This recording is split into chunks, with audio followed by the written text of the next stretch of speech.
Hey, welcome back. So the World Cup started and we're already getting to heated debates whether or not Ronaldo should be starting for Portugal or not. But I'm more interested about the person who has to make that decision and what's the thought process behind it. Let's get into the video.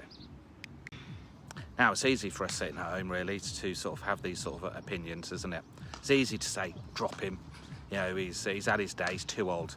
And it's also easy to say he's a genius, he's a legend, he can change a game.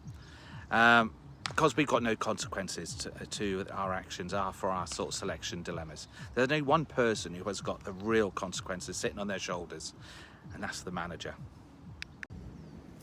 Okay, let's have a deep dive into Martinez's head here. Okay, so imagine you're Roberto Martinez, you're manager of your country, and you know Ronaldo's history. You know he has a massive influence. You know what he means to the country of Portugal, and you know what he means to the dressing room. But you've also got to win football matches as well. So then you've got to ask yourself the questions. Is he the best option?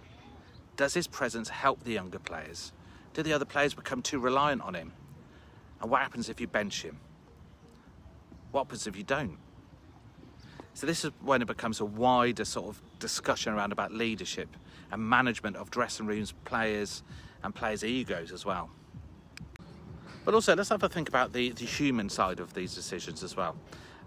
Because sometimes it's not about choosing between good and bad, is it? It's not about choosing the right and wrong. It's often between the two opposing difficult options. And Martinez has got that. He's decided between loyalty and performance, experience and youth, and history and the future. And that's what leaders have to face every single day. But this isn't just any other player we're talking about. This is Cristiano Ronaldo. How honest can a manager be with him? Can he really sit him down and say, look, you're not starting? What happens if he does that? And what does he say to the dressing room? What does he say to the media? What does he say to the nation? What if he gets that question wrong? And make that one vital decision. He doesn't play him. He doesn't take any active role of the next game. Tough call.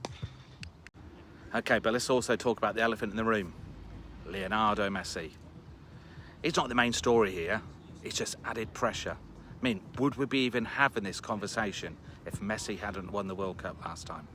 Because now every Ronaldo decision gets viewed through that Messi lens. Every tournament feels bigger. Every selection decision feels bigger. Can Ronaldo match Messi? That's the unspoken word at the moment, isn't it? So most people think leadership is just all about standing in front of people and just giving out instructions. I don't actually think about that, really, to be fair.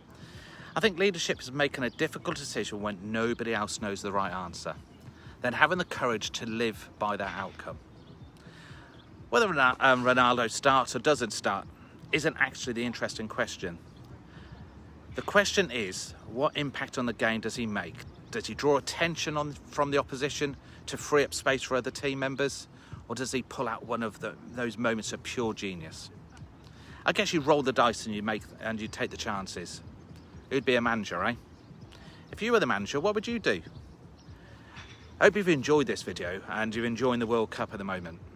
Maybe just drop me a like or subscribe to have more content similar to this. And let me know what you'll do. I'd probably start him. Take care.